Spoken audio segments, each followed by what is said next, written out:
Hello, it's Jason with another episode of Contrabass Conversations, and we've got a guest interviewer here today, but a familiar name to those of you who've listened to the podcast for a while, Trevor Jones, who just started a program called the Scholarship Roadmap, is going to be speaking with Dr. James M. Day. Dr. Day is director of the Sunderman Conservatory of Music at Gettysburg College. I'll let Trevor finish the intro there, and definitely check out thescholarship.roadmap.com for more information on this cool new program. I'm honored to have James Day here today. He is the director of the Sunderman Conservatory of Music at Gettysburg College, which is actually the town that I grew up in, so I have a real connection here. So James, I wanted to bring you on today to speak about a bunch of different topics, but I wanted to start with just hearing about your path and how it led you to the Sunderman Conservatory in Gettysburg. Sure. Well, thanks, first of all, Trevor, for having me here. It's really a pleasure, and I'm really eager to speak to your audience and talk about the opportunities at Gettysburg. My path. So I grew up in a rural part of North Carolina, and I've been playing the guitar since I was about 6 years old, and it was something I was just driven to do, passionate about, begged for lessons. I was never asked to practice. It was more, could you please put down the guitar a little bit so we could get some other things done? Pursued it doggedly, but often living in rural areas where I didn't have access to good lessons, and really learned all kinds of different styles, everything from blues to rock, and certainly tried a little bit of jazz, but I became passionate about classical guitar, and but found we had to drive quite a distance to get to lessons. So I would have to go like an hour one way to Wilmington, North Carolina to get lessons with a classical teacher. And then it was 2.5 hours one way to Raleigh to get lessons. So it was a real challenge, but I think it deepened my passion for music. And I think I learned that you have to pursue something like that with passion and with determination. And so I had the opportunity to finish high school and college at North Carolina School of the Arts in Winston-Salem. And it was like a dream come true, and it just opened up so many possibilities. And I think my passion for the liberal arts actually started when I was there. I was fascinated by the fact that I could have this time in my day to practice. It was part of my curriculum, but at the same time had access to great classes in philosophy of music and anthropology. And you might not think it at a performing arts school, but that was there. And I think it planted a seed in me. So after that, on to Eastman for graduate school, my master's degree. And then after that, a period of time in New York City, getting my career started, and then back and forth between New York and Rochester to get my doctorate started. And eventually started a career of teaching at College of New Jersey, where I worked, had a relationship for about 20 years at that school, starting with studio faculty and gradually working my way up into administration, and really finding myself passionate about leadership in music, the arts, and higher education. So when the opportunity arose at Gettysburg, it was exactly what I felt like was the right next step. To me, it was just the perfect blend of the concept of a conservatory within a liberal arts setting, which just spoke to me of sort of what I, over the many, many years of my path, felt like the perfect place and perfect combination of opportunity to train musicians going forward. And I think that the closeness with students, that the individualized advising, the type of academic inquiry that happens there, the residential liberal arts model, it's just been, to me, just a perfect place to be. And I've just completed my second year there, and I'm really looking forward to a long time there. It's a wonderful place.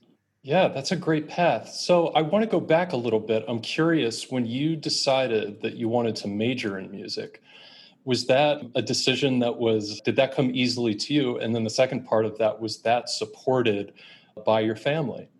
That's a great question. So, like I said, music started early for me, and it was sort of, James, could you put your guitar down so you can get some other things done? And then it was soon, piano and voice lessons and theory and everything I was adding on during my high school years. And there was a time in which my mother said to me, she was like, "So James, what do you think you want to?" She almost hesitated to ask the question. It was clearly music was going to be in there, but she sort of more asked, is there anything else? Is this it? Is there anything else on your horizon at all? And so I said, well, let me think about it. So I went off for a couple of days and I thought about it. And about, a couple of days in, I came back and said, Mom, I thought about it. My second choice is photography. Sort of face plant, it was like, she was like, okay, that wasn't what the answer I was looking for. Okay, the arts it is. So it was, I just was sort of just my wiring. So it's been that ever since. Sure. I think that's a really typical reaction. I've had students of my own who have kind of proclaimed, I'm going into music, and it's met with, well, what do you do with a music degree? For people who aren't sure about, hey, is a music major right for me? Why should someone major in music? I think it's a great question too, and one that I know that parents love to ask too. We talk about it, and a lot of parents, by the time they're visiting colleges, if it's junior and senior years, they're really on the edge of their seats and concerned about careers and being able to support oneself in life. But it goes back to the passion. It goes back to the determination. And I look at students that I meet now, and so many students over the last 25 years that have been successful in their work. And a lot of it has to do with what you're driven to do. You're passionate about this. You really can't imagine life without it. And at the same time, you've probably discovered some way, this positive feedback, this affirmation that you do impact people's lives through what you do. And that you're constantly getting the affirmation in performances or informal settings where people are like, that's amazing what you do, or I love hearing you play, or that was amazing. It's those kinds of things that early on in our lives, and then on into adulthood and beyond, our entire lives that really drive us. I think that it's that sort of almost a communion that happens in performance of sharing music at every level. It's essential to human existence. I mean, it's been in human societies and cultures the world over for all of our existence and evolution. It's quite remarkable. And you find it in different expressions and in different modes in different cultures around the world. But it seems that it's something we're compelled to do, and it's essential for our quality of life. It's essential for living and understanding one another, for empathy, for understanding our own existence here. It really goes that deep. Yeah, I couldn't agree more. Similarly, when I was thinking about what to do in school, it was kind of a no-brainer. I'm like, of course I'm going to do this. And I really appreciate your point about affirmation. I think that's one of the greatest things that I can observe as an educator is when you see your students get that affirmation and then say, oh, hold on, I'm doing something here. This isn't like anything else that I do in school. This is special. I need to think about this more. So I think that's a really important point. So you already touched on this a little bit, but I'm curious. Obviously, you are a proponent for music within a liberal arts setting, and beyond. One of the great benefits of liberal arts, of course, is smaller class size, and you get a lot of personalized instruction. I was hoping that you could speak to a couple more great points about liberal art, music within a liberal arts curriculum. Yes, absolutely. And it goes back to my earlier experiences. I learned firsthand when I was in a setting where I wasn't studying music in isolation, for instance, in relationship to the other arts or to the arts, humanities, social sciences, I got a sense that you can't understand this in isolation to these other forms of inquiry, these other disciplines. You can't practice it even in separation from the rest of the world. Think of the pressing issues that we have in our world right now: economic, social, racial, all of the elements that are happening in our world right now. We work as artists not in isolation of that, and we shouldn't. We have to understand that our work, whether it be in music or in the arts broadly, these things have economic, social, and cultural relevance, and it's the choices we make as musicians, as teachers, as scholars, as performers, as composers, all the choices that we make potentially impact all of those areas at any time. And so whenever I was studying music in close proximity to opportunities to study in those other areas and understand those dimensions, I felt excited. I felt inspired. It felt relevant. But anytime I was in a place where it was just like, no, it's just about your music. It's just about technique. It's just about, get this piece done. I never felt like it was the whole picture. It wasn't the whole story. And so I've always sought ways, even when I was just teaching studio guitar in a college setting, it was no lesson was simply about that, just about playing. We always had to understand why we're doing what we're doing. And think about it, we seek to do this at Sunderman Conservatory.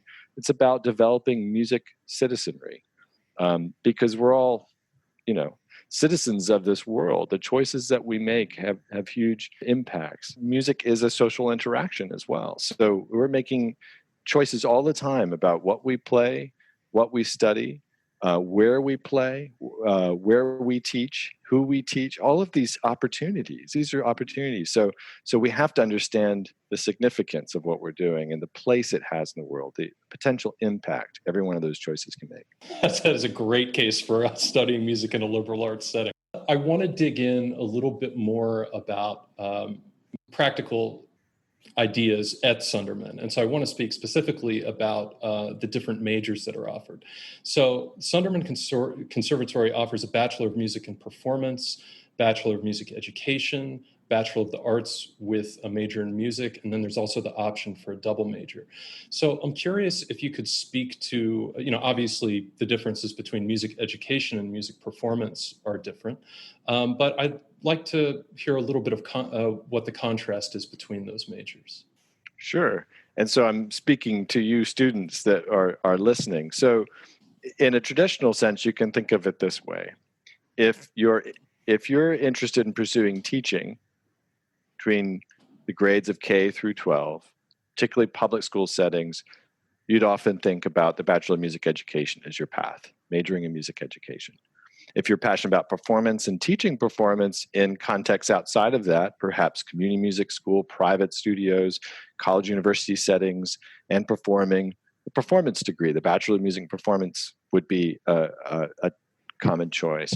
If you're interested in perhaps any of those things, but also paths beyond just performance and teaching, such as writing, research, arts administration, pairing with another discipline, then you might look at the Bachelor of Arts composition as well, the Bachelor of Arts in music, as well as the double major. If you wanted to pair with another discipline, you could do that at Gettysburg as a double major, or by combining a variety of minors. In all of those cases, the key is advising. So those are sort of some of the traditional categories, but even before I get into the idea of advising, I would say that I would always encourage students to think beyond just those traditional kind of frameworks.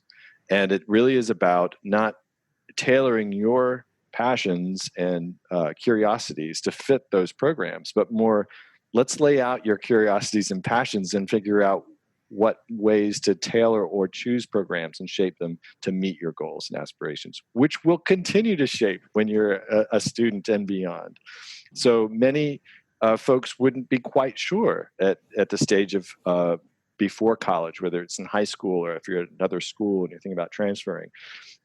You might not be sure which path is right for you. So we always start with advising. One of my favorite parts of doing what I do is that opportunity to sit down with students in the period in which you're searching for the right college or university or school, and maybe you've come and you're visiting, and maybe you're at audition and you're interviewing. Any of those stages, I love sitting down and hearing what you have to say. What are you curious and passionate about? And let's think about the many ways in which you can do that. I think I'm inspired every day by the ingenuity of our students that really drive our programs. And this is what helps us innovate all the time and think, oh, wow, we don't quite do that yet, but let's make sure there's a pathway for you to do that. So I think going back, Trevor, to the earlier question about the liberal arts and the conservatory environment, one of the wonderful benefits of that is one side you have the traditional liberal arts experience where students come undeclared. You don't choose a major yet until by the end of your sophomore year. That gives you this great chance to explore possibilities, explore pathways within this period in classes with professors, in class, outside of class, in advising sessions, and just conversations over coffee or tea. All these great opportunities to really explore these pathways. And then by the time you do make a choice, you're well informed. So musicians can take that path at Gettysburg and move towards that majors, particularly the Bachelor of Arts, sometime during those 4 years. But students can also, by that audition process, start. They're one of the few programs where you can really start in that major right away. So if you're pursuing the Bachelor of Music or Bachelor of Music Ed, they are professional programs. It's a good idea to get going in those at the beginning, just because of the way the coursework is laid out. But that doesn't mean you still have that great benefit of that whole other system being right there with you, that it's all blended together. So some places that have liberal arts and conservatory together, they're kind of two separate entities. At Gettysburg, it's so deeply integrated, you really can't tell where one starts and the other begins. I also have to drill down on some of the most obvious questions that many people, how they would respond to that. And they say, oh, well, James, that's great. I really love to have a year and a half to figure everything out. But going to a liberal arts school like Gettysburg is pretty expensive. So one of the many reasons I wanted to talk to you was about the Sunderman Conservatory's scholarship opportunities, because it's a little outside. There are traditional scholarship opportunities, but there are lots of options that I think a lot of students aren't necessarily aware of. So I would love to hear what those scholarships options are at the Sunderman Conservatory. Sure. So there's two main scholarships that we award directly in the conservatory that are merit-based. And that means that they're based primarily on a student's audition. And we can get into the details of the audition, which is a very comprehensive process. It's not just the performance, but there's a number of other components. And there's a lot of different feedback. We really seek to get a very holistic view of a student in this before we make our recommendation. But the primary ones would be the Sunderman Scholarship, which is awarded to students of high merit in performance. And it can be across all three of the majors, but students are majors. So students receiving the Sunderman may be in the Bachelor of Music Ed, the Bachelor of Music and Performance, or the Bachelor of Arts degree, but definitely a major. And that scholarship is currently $34,000 a year. So we're really happy about it. Recently increased, and we're really excited about what that opportunity provides to our students. A second one is the Wagnold, Parker B. Wagnold Scholarship.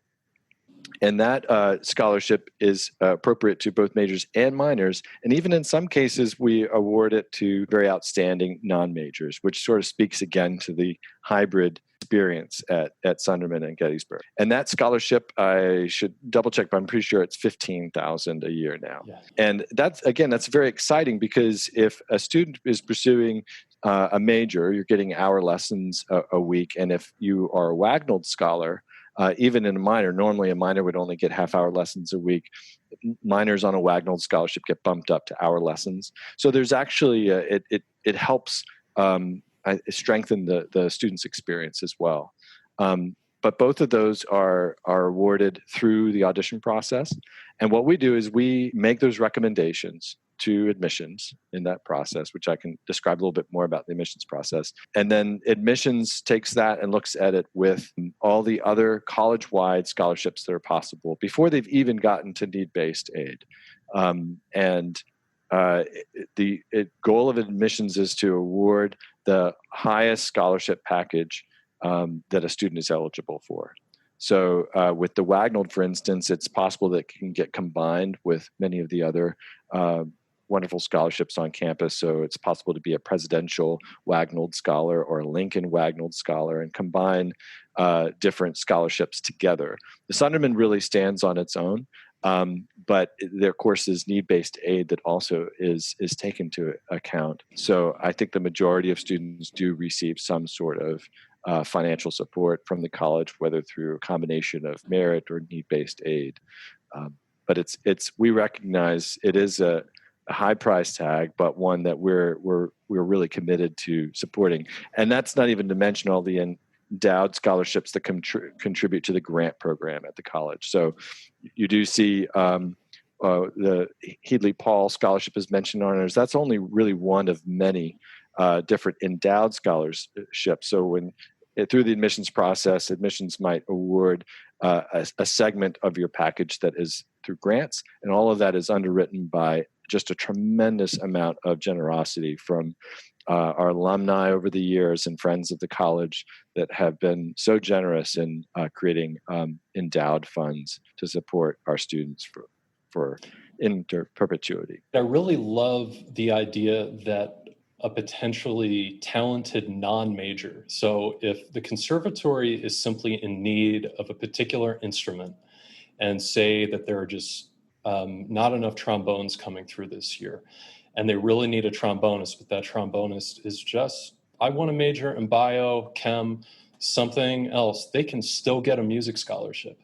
And that is something I know with my former students. I have helped them to explore those opportunities. And I've had several students who they just said, I just want to keep playing bass in college. I don't want to stop playing bass. I want to keep performing in orchestra or jazz band or whatever ensemble. I said, that's great. You can probably get money for that. Everyone needs a bass player, but it's not just bass players. It can be nearly any instrument that is in need at a college. And I just find that to be such a great opportunity for students who are looking at a place like at Gettysburg College. So yeah, it's a great point, Trevor. And to that point, the students out there that might consider that path, it's not first of all, it's not uncommon for students to come to Gettysburg just to fit the description of what you just said of passionate about music. Maybe you have extensive musical experience, but it happens to be that really what you want to focus on as your primary area major is in science or business or a whole other area altogether. But you want to participate in orchestra every semester or choir, and you're not sure if you want to do the minor. So the key here is to make sure that you do reach out to us early. Those scholarships are awarded as part of the admissions process, and it does require an audition. So, through all of this, make sure that you reach out to us early in the process, as early as possible. Get to know the programs, share with us your interests and your passions. That way we can have that conversation early on about the choices you have at Gettysburg and the merits of auditioning and considering those programs and the ways in which to fit those goals into your experience at Gettysburg. Yeah, I'm really glad you mentioned, there's one point in there that I think is crucial that a lot of people don't necessarily do, and that's reaching out to the place that you're interested in and starting to build a relationship. It doesn't have to be your senior year. It can be your junior year. You can just come and hang out on campus. I know I visited several campuses and went to a theory class, and I really wanted to know what the experience was going to be like. If I'm going to invest all this money, let me figure out everything I can. And really you'll find, and I know this to be true about Gettysburg, is that people are very welcoming and actually happy to hear from you. In my 8 years at Illinois Wesleyan University, I was, ecstatic anytime someone would contact me and say, I just want to come down to campus and see what this is all about.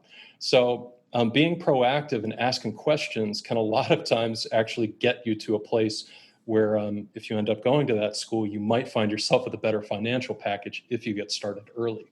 No, it's true. It's true. And not all disciplines are quite like this. But, with music, I often regard that process in your senior year where you're auditioning and you're actually putting in your applications. Musicians have been preparing for this for years and years and years. This isn't something you just started to think about. You've been learning your instrument and practicing. You didn't just pick it up. And so there's a long pathway there that not all, it's not the same as the experience of all of your student peers. So I totally agree. Really, it's never too early to reach out. It's also not too late. When you have that opportunity, you learn I should reach out too. So even if it's in that fall of the senior year, but we welcome students much earlier, junior year, sophomore year even, reach out to us. And because if you're thinking ahead and you're thinking, well, even audition requirements or what's encouraged for an audition, and you want to kind of make sure your trajectory with your teacher or with your the folks that you're working with to develop, that you're making choices to kind of get yourself to the right goal. Absolutely. And I think sometimes with guidance counselors, for instance, in high schools, they are typically inexperienced with music specifically. And there are all these like moving parts that aren't necessarily consistent with other majors. I mean, we always talk about the audition. That is, of course, extremely important. But there are all these other components, and having a real framework to understand, not just getting the application in on time, but also, well, I've never really done an audition like this. How do I prepare for this? When do I need to start preparing for it? There are a lot of things like if you're not set up with a group of people, a private teacher, a high school director, or someone that can help you, it can seem pretty bleak. So it's yet another reason to reach out to that university or college or wherever to get some clarity on their specific process. Because while they're all similar, there are some differences between them as well. Yeah, and you make a good point about teachers. I actually learned about teachers or even classes that I could be taking, or I think I partly pursued piano in high school because I learned that this was going to be an expectation to have to take piano classes and keyboard, and I actually found the right private teacher that way by visiting schools and saying, what you need. So when you get a chance, whether we do this all the time, whether it's a virtual lesson via Skype or FaceTime or Zoom, getting on the phone, talking through with the studio teacher there, or perhaps other faculty if you're passionate about composition or you're curious about the theory curriculum, whatever it is, I think it's really great to reach out to us early. We'll welcome it, and I think that ultimately you as students will benefit from that guidance at any time that you can get it. In addition to getting in touch early and often, what are some other best practices for making sure you don't miss out on scholarship opportunities? Because affordability with college is so crucial for so many students. So what are some best practices, and then what are some mistakes that you see students make that have cost them scholarship money? In the case of the scholarships that are directly tied to auditions, being able to prepare a really great audition is really, really important. And understanding that it's not just about your playing or your singing, but that it is also about the interview process that we have. Not all schools have that. We do. It's really important to get a holistic view. So encouraging students to think ahead of time about, share with me a little bit about your trajectory. Some of the conversation we've had today, what's your background? How did you get here? Why are you doing this? What are your goals? What are your aspirations? And if it's the first time you've thought about it, when you sit down, then it could be a really big missed opportunity.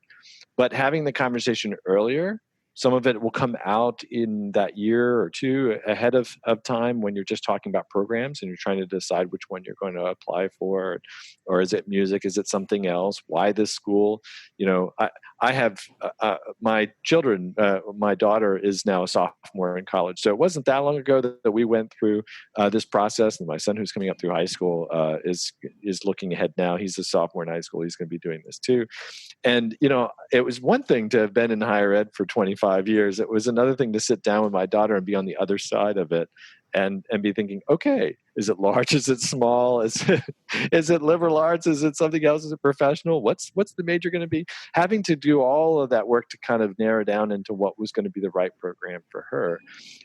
But through that process, she got a sense of why she was doing it. And we had a lot of those conversations. So when you're reaching out to schools, you go to a college fair, you visit that school, you have that conversation, you start to get a sense of, that's why this would make sense versus that. And so preparing to have that conversation and being able to talk about your experiences, what kind of strengths do you bring to the table? How does this program fit you? And because I think it's a really great process there. We document all of the conversations we have. So in the audition day, the interview, all those comments go in from the audition. It's not just scoring, but it's also comments from the faculty.